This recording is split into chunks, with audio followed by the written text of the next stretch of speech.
nigijima niyosilandela lo mquba lona lo umusa Xulu ukuthi ezokhuluma ngathi nisibulalelani siphila khuza SABC umusa Xulu lokhu ngangena esihlalweni nje umelene nami ngithi cha kulungile umelwa nami kodwa Zulu kunento efantini yazi umuntu umethuka mina usuke ethuka nina qobolweni umusa Xulu ngithi i-degree enjani ehamba ithuka abantu izizwe hey the nations are angry. We are angry. We will do anything to protect and preserve our cultures. Do you understand? Nina besilo angizile ukuzothetha noma ukuzokhuluma ngabantu. Umusa Xulu yena impela enhlizweni yami akamuhle. Ngiyacela uma ukuthi abangani bakhe bakhona la hamba niyomtshela ukhona umgangela. Sanibonani, welcome back to enye video. Ngiyabonga kakhulu ke njengoba ungenile. Thank you very much. Ungakhohlwa ukusubscribe, like video, share video as well. So ke isilo uKing Mrs kaZwelithini simzwile mayebiza ke obaba uXulu ke ngomquba kule video engizoyiphosa ya ngizoyinama ke ngasekuqaleni sorry kwe video umbizo komquba ke bafethu hayi angazi ke kodwa ukuthi uthi azimthusi ke baba uXulu uthi azimthusi izinsongo zesilo njengoba ebizwe ngomquba ke I think ngiyenzile ivideo ngiyenze ngesingisi though kodwa shuthi ngingakwazi kodwa ukuyilahlela on this channel ukwenzela ukuthi uthi mawubuka le so wazi ukuthi sikhuluma ngani ngoba siye sayenza ivideo ngesingisi isitori besisithethe ka Sunday World was it Sunday World or Daily Sun okay sasenza ngesingisi sayilahlela ke kuphilile Barbara's Entertainment usually isingisi siyakhona kodwa ke mangi desperate ngisuke ngiwalahlele nangapha njengalenye ngeke ngayilahlela ukuthi bekuyisingisi ngoba ke bengingarekodanga ama video abhekane nale channel so ngizoyilahlela uqala le ngiyenzile about King Mrs Zulu bese ke ngilahlela le emva so that we can understand ukuthi sikhuluma ngani ke lana. Ngicabanga ukuthi umbize kanje ngesikhathi ethula inkulumo yakhe lapha eMkhosini Nomhlanga ade khona ngomgqibelo. So ke waxeka kakhulu ukuthi abantu bacriticize kakhulu usiko lwamaZulu into ekanjalo. I think ubaba uXulu ke mekhuluma usuke amcriticize kakhulu axeke indlela enza ngazi izinto mhlawumbe into ekanjalo ke wasembiza ngomquba waxeka neSABC ukuthi kungani ke behlezi njalo bebiza lo baba ke angazi mhlambe abasazwani kahle kodwa ngathi inkinga zokuthi before babenyathelana ngeke inkinga okwamanje ngathi abasanyathelana inhlobo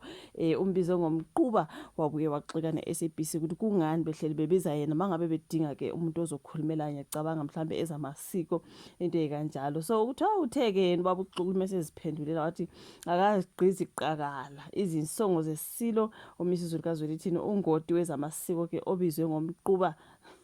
usolwazi ke umusa Xulu right babhalela ephepheni ukuthi uXulu uthe usazoqhubeka nokuhlaziya izindaba ezithinta ubukhosi namasiko wathi ke akhona okokuqala ke esongelwa ukusho lokhu ngesikhathi ekhuluma ke nephephi solezwe emva kokuba ke silo sikhwele sadilika kuyena ngesikhathi sithula inkulumo eMkhosini Nomhlanga obukhona ngomgqibelo imbube yeyambiza ke ngomquba ongazilutho ngamasiko nobukhosi ngesikhathi ke ikhuluma esigodlweni eMashobeni ibuye yaxeka imbube umsakazelo omphakathi SABC ngokuqhubeka nokubiza uXulu ukuba ke ahlaziye izindaba ezithinta ubukhosi isilo sibuze ukuthi kungani iSABC ingabizi ongoti abafana noSolwazi uJabulani Maphalalo uSolwazi uSihawu Ngubane noSolwazi ke uOthi Nxumalo uthi nigijima niyosilandela lomquba awutheke nihleke kancane nigijima nesilandela lomquba lo umusa Xulu ukuthi azokhuluma ngathi nisibulalela nisiphila ngiyanikhuza SABC umusa Xulu ke ilokhu ngange nesihlalweni umelene nami ngithi kulungile uma elwa nami kodwa kunento kufanele niyazi Zulu uma umuntu ethuka mina usesuke ethuka nani uqobo lwenu umusa Xulu ke uthi i-degree uthi uMusa Xulu i-degree enjani ehambe ithuka abantu ithuka ke isizwe imbube ize yaphonsela uXulu inselelo yokuba ke asho uma ifuna bahlangane emgangeleni izithi emgangeleni bhale kanjalo uXulu utheke nakazi imethusi lezo zinsongo njengoba ke zingezintsha kuyena uXulu uye waveza ukuthi njengamanje unyama nambana ke emabutheni ke kangangoba ke akasayihambi imikhosi yaseNdlunkulu wathi waqala ukuthola izinsongo emabutheni emva kokuhlaziya umsindo owasuswa umbango wombhobho owawuphakathi ke kwayengundunankulu kaZulu ngaleso sikhathi umfundisi uThulasizwe Buthelezi nowayengisihlalo we-ANC KwaZulu-Natal ngaleso sikhathi umnumzana ke uSiboniso Duma uthe ukuhlaziya kwakhe lesi sigameko esenzeka phambi kwesilo nomongameli Cyril Ramaphosa ngesikhathi kukhunjulwa ke isilo uDinuzulu kacishwayo kwamqhatha ke namabutho so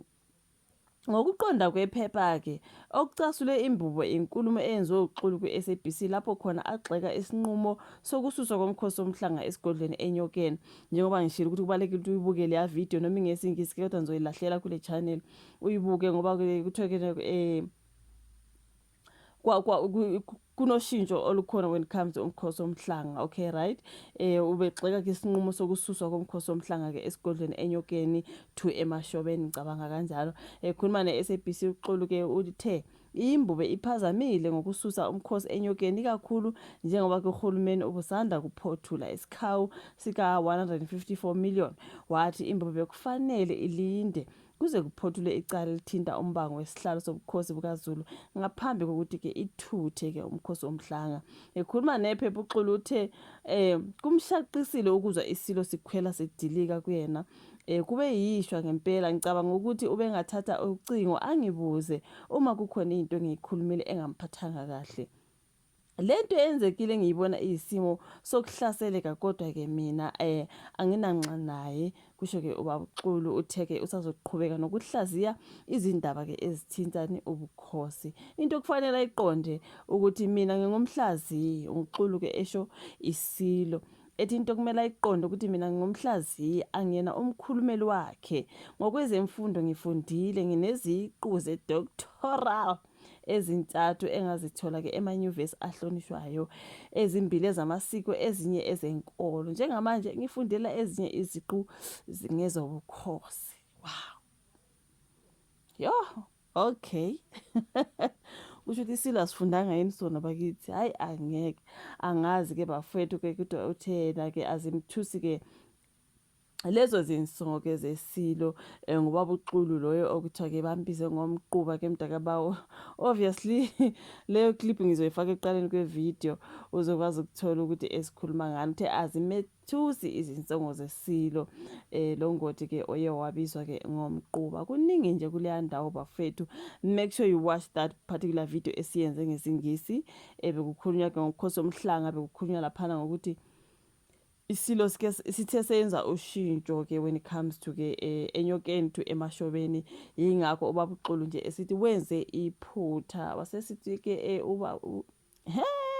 bazongilanda sengithi ubaba uKing Mesizulu yo bayathanda ukungidobhadobha sengithi ubaba uKing ye akuningi but okusalayo ke ngiyabonga kakhulu ubuka ivideo